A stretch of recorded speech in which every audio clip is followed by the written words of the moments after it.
आज की मुरली का चिंतन है 14 जून 2020 की ये मुरली है और इस मुरली का सार है बाप दादा की आशा है संपूर्ण और संपन्न बनो। तो इस मुरली में बाबा ने स्पेशली बच्चों से जो आशाएं रखी हैं, पहली पॉइंट तो ये है कि आज बाबा बच्चों से दूर देश से मिलने आए हैं। बाबा ने हर बच्चे का स्नेह, दिल का उमंग उत्साह देखा कि कैसे रात रात भर जाग कर के बच्चे जागरण करते हैं और बाबा से, दृष्टि से और वाइब्रेशन से स्नेह और शक्ति को कैच करते हैं। इस वर्ष में बाबा बच्चों में प्रत्यक्ष स्वरूप, बाप दादा के स्नेह का प्रमाण स्वरूप, संपूर्ण और संपन्न बनने की समीपता का स्वरूप, श्रेष्ठ संकल्प, हमारे बोल कैसे हो, हमारे संकल्प कैसे हो, श्रेष्ठ हो, श्रेष्ठ बोल हो, हमारे श्रेष्ठ कर्म हो, श्रेष्ठ संबंध हो और श्रेष्ठ संपर्क, ऐसा श्रेष्ठ स्वरूप बाबा देखना चाहते हैं। जो सुना है अब उसका स्वरूप, ये समानता अब बाबा देखना चाहते हैं कि जो बच्चे सुनते हैं वही स्वरूप बच्चों का होना चाहिए। तो ये बाबा देखना चाहते हैं कि जो हमने सुना है उसमें अब हम समान बन जाएं। प्रैक्टिकल में बाबा परिवर्तन का समारोह देखना चाहते हैं। अब बाबा बच्चों से यही चाहते हैं कि बच्चे प्रैक्टिकल में परिवर्तन हो जाएं। बाप दादा बच्चों का सच्चे बेदाग अमूल्य हीरो का हार बनाना चाहते हैं। बाबा क्या हर बच्चे को हीरे के तुल्य देखते हैं, क्योंकि मेरा हर बच्चा हीरे के समान है। एक एक हीरा अमूल्य चमकता हुआ, जिसकी लाइट हद में ना हो लेकिन बेहद में हो। बाबा ने बच्चों के हद के संकल्प, हद के बोल, हद की सेवाएं, हद के संबंध बहुत समय तक देखे हैं, लेकिन अभी बेहद की बाबा ने कहा सेवाओं की आवश्यकता है कि अब बच्चे अब हद में ना रहें, बेहद की सेवाएं करें। अभी आत्मा दीपक लाइट माइट हाउस बने। अभी आत्मा कैसे बन जाए? लाइट और माइट हाउस बन जाए। बेहद की दृष्टि हो और बेहद सृष्टि का परिवर्तन हो, क्योंकि बाबा ने कहा श्रेष्ठ सृष्टि के परिवर्तन का अगर समय है, कार्य है, तो थोड़े समय में यदि करना चाहते हैं तो गति और विधि दोनों कैसी चाहिए? गति भी फास्ट चाहिए और विधि भी कैसी चाहिए? फास्ट होनी चाहिए। इस समय बाप दादा प्रैक्टिकल कोर्स की मार्क्स हर बच्चे की नोट कर रहे हैं। क्या देख रहे हैं बाबा? इस समय बाप दादा प्रैक्टिकल का जो कोर्स है उसकी मार्क्स बाबा हर बच्चे की नोट कर रहे हैं। और ये वर्ष प्रैक्टिकल कोर्स और प्रैक्टिकल फोर्स की एक्स्ट्रा मार्क्स लेने का है। इसलिए जो इशारा समय प्रति मिलता है, बाबा हम बच्चों को इशारे देते रहते हैं और बाबा ने कहा जो इशारे बच्चों को मिलते हैं उन इशारों को प्रैक्टिकल में हर एक स्वयं अपने प्रति समझकर प्रैक्टिकल में लाएंगे तो नंबर 1 बन सकते हैं। अभी बेहद की सेवा का सबूत कैसे देना है? उमंग उत्साह को प्रैक्टिकल में लाने का विशेष चाहिए। इसलिए इस चांस को लेकर के उठती कला की अब रेस करनी है। और बाबा चाहते हैं कि बच्चे याद में, सेवा में, दिव्य गुण मूर्त बनने में और साथ साथ ज्ञान स्वरूप बनने में, ज्ञान चर्चा करने में, इस 4 सब्जेक्ट में बाबा ने कहा बच्चे आगे बने। कौन कौन सी पॉइंट्स बाबा ने कहा? एक तो 4 सब्जेक्ट बाबा ने बताए हैं। पहला सब्जेक्ट है याद का, कि याद में रहना है, और दूसरा सब्जेक्ट है सेवा का, सेवा करनी है, और तीसरा दिव्य गुणों की धारणा करनी है, और चौथा गुण स्वरूप बनना है, गुणों को धारण करना है। और फिर ज्ञान चर्चा भी, बाबा ने कहा दूसरों की हम सेवा भी कर सकते हैं वैसे। तो यही 4 सब्जेक्ट है जो उड़ती कला में नंबर विशेष लेने का ये चांस है, ये वर्ष है, और ये वर्ष बाबा ने कहा एक्स्ट्रा मार्क्स लेने का है। समय भी बाबा ने हम बच्चों को एक्स्ट्रा दिया है, इसलिए खूब उड़ती कला का अनुभव कर औरों को भी आगे बढ़ाना है। बाबा ने कहा खुद भी आगे बढ़ना है और औरों को भी क्या करना है, आगे बढ़ाना है। अगर दिल बड़ी होगी, बाबा ने स्पेशली इस पॉइंट के ऊपर अंडरलाइन कराया, अगर दिल बड़ी होगी तो जहां भी होंगे साकार में बाबा के पास पहुंचना सहज हो जाएगा। जहां दिल होती है और वहां धन ना हो, तो बाबा ये मानते नहीं है कि जहां दिल है वहां धन स्वतः ही आ जाता है। दिल हो तो धन कहाँ ना कहाँ से आ ही जाता है। इसलिए बाबा ने कहा ये बाप दादा मानते ही नहीं है कि दिल है और धन नहीं है, तो दिल वाले को अपने आप टचिंग हो जाएगी। जिसकी दिल बड़ी है तो बाबा ने कहा उसको अपने आप टचिंग हो जाएगी। तो बाबा ने कहा मेहनत का पैसा है और बाबा की याद में धन कमाया हुआ होगा। तो क्या होगा, यदि बाबा की याद में धन कमाया हुआ होगा तो वो याद के खाते में जमा हो जाएगा। तो बाबा ने कहा भले धन कमाओ लेकिन बाबा की याद में रह करके कमाओ। आज बाबा ये पूछ रहे थे कि स्व परिवर्तन और बेहद का परिवर्तन, उसके लिए क्या प्लान बनाया है।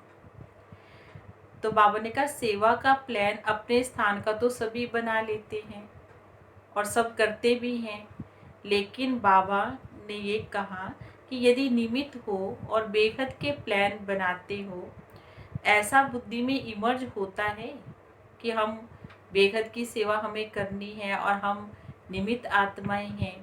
तो बाबा ने कहा ऐसा भी कभी आता है, ऐसी बात भी कभी इमर्ज रूप में आती है। तो बाबा ने कहा कि हमें तो सारे विश्व का कल्याण करना है, तो क्या ये संकल्प में आता है, ये इमर्ज है, या ये सोचते हो कि जिसका काम है वो जाने। तो बाबा ने कहा हमें बेहद का ख्याल रखना है, क्योंकि हम बेहद के सेवाधारी हैं, विश्व के सेवाधारी हैं। तो ये नहीं समझना है कि कोई करे करे या ना करे, ऐसे नहीं समझना है। तो बाबा ने कहा बच्चे अगर दृढ़ संकल्प करते हैं,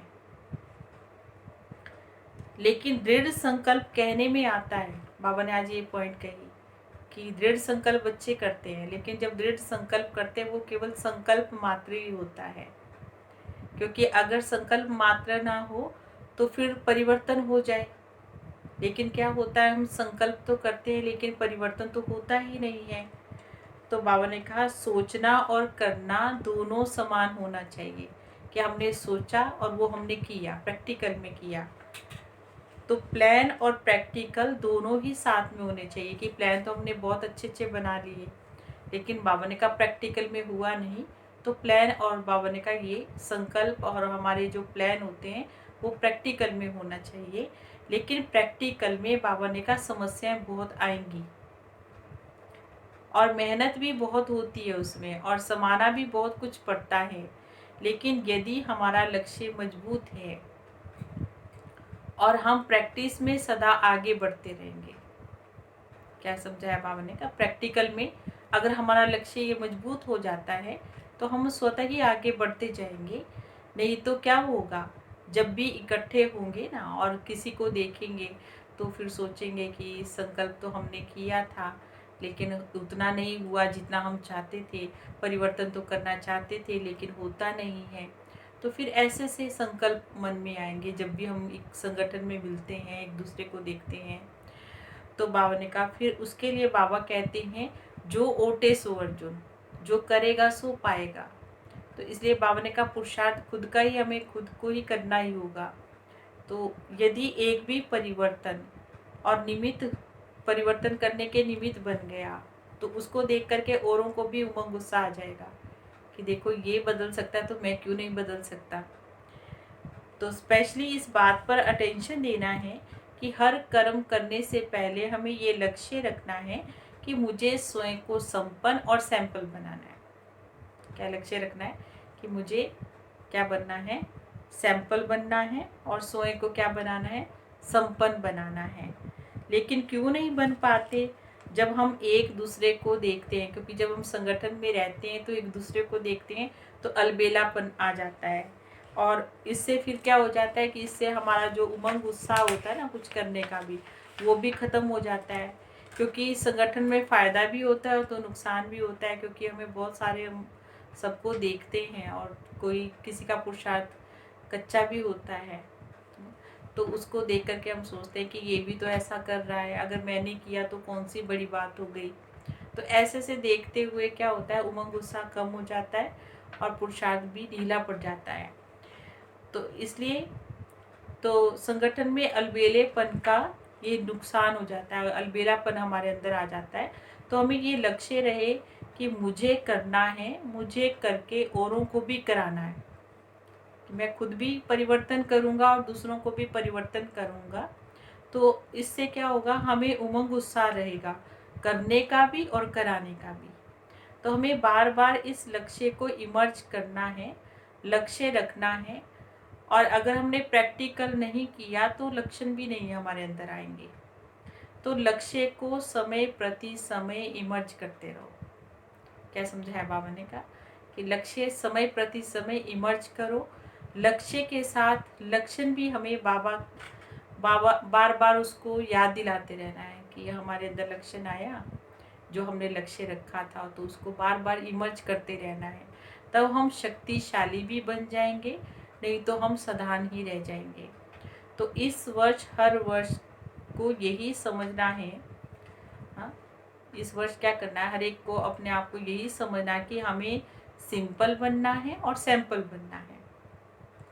ये सेवा की प्रवृत्ति बुद्धि को वृद्धि को पाती है, लेकिन इसमें प्रकृति उन्नति में विघ्न रूप नहीं बनना है। क्या समझा रहे बाबा कि इसमें प्रवृत्ति उन्नति में विघ्न रूप नहीं बनना है। अगर हम सेवा में विघ्न रूप बनते हैं तो वह उसको सेवा नहीं कहेंगे।